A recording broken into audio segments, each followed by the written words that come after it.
briefly went into personal private matters, but actively engaging in the constitutional review process that was then that had begun in the year 2000 and continued until the time of promulgation of the new constitution on August 27th, 2010.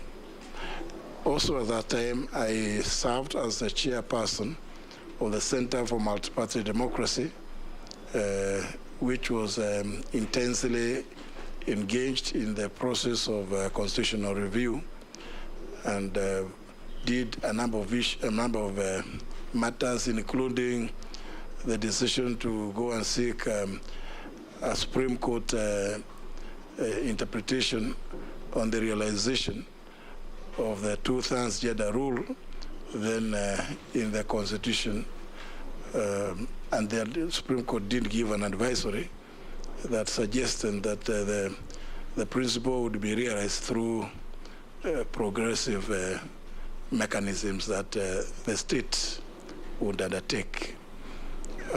In 2013, I vied for the position of Speaker of the National Assembly, and the members graciously elected me on the 28th of March 2013, and continuing to serve both as Speaker and as is provided for in Article 127 of the Constitution as the Chairman or Chairperson of the Parliamentary Service Commission.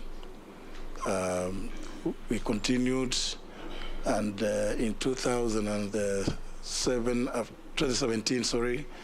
after the general election, I again vied for the position of Speaker, and again the members graciously elected me to continue as Speaker on the 31st of August 2017, a position that I held until the first sitting of the 13th Parliament on the 8th of September, when I relinquished that position, and the position was, I believe, appropriately given by the members through election to yourself, Mr. Chairman. Thank you very much. The Honorable Muturi, have you ever been adversely associated with practices that depict bias, favoritism, or nepotism in the discharge of your public duties? No, Mr. Chairman. Would you tell the committee your financial net worth?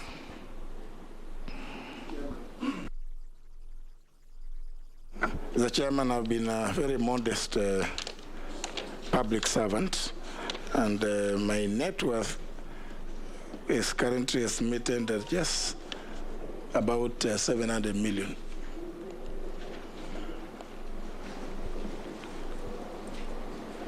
What are your current and anticipated sources of income? Currently, from my activities as a farmer and through consultancies that I do from time to time, do get occasional rewards. Otherwise, I am now a pensioner, a retired speaker, and I expect that I should be governed, whatever I get from the public coffers should be governed by the Deputy President and Designated State Officers Act of 2015. Thank you. We'll now open the conversation, and the first to go will be the Deputy Speaker. Honorable J.B. Muturi, as the Attorney General, you're going to be the principal legal advisor of the government. As you know from the past, the Attorney General or the government has lost very many major cases, one of them being the World Duty Free case, the Kotek mining case, among others. So, and including many other cases against the government, including the president. How will you ensure that you deliver judicial wins for the government, or also ensuring that the government is not in an awkward situation of having flaunted the law and ending up in court? Thank you.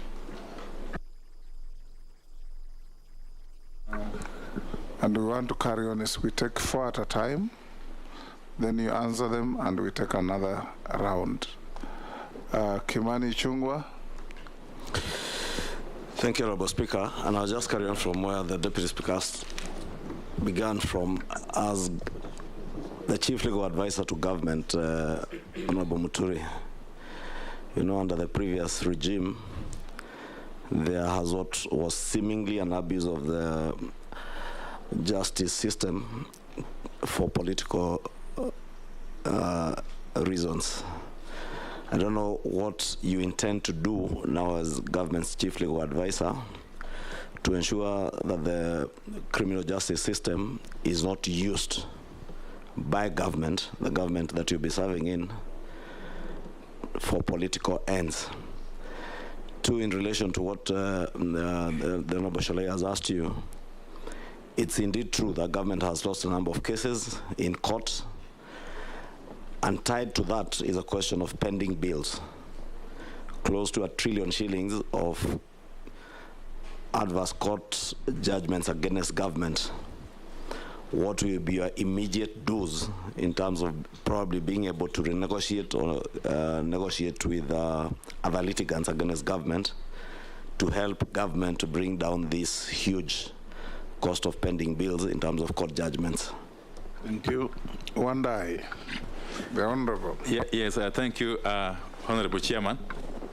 The Honorable Muturi, I've got 2 quick questions. One, it is a matter of public notoriety that while serving in Nairobi station, you were once charged with a criminal offense, even though we know you were eventually acquitted. Perhaps what would interest us as a committee is, firstly, the prosecution did appeal the acquittal. We are not too sure what became of the appeal, if you could perhaps enlighten us. But secondly, could you also let us understand whether you went through the Ringera vetting of 2 or 3, and if you did so, or why were you not reinstated to the judiciary? 2, you know, the progressive forces have over the years fought very, very consistently towards widening the democratic space. And this struggle has cost people a lot of things, including lives.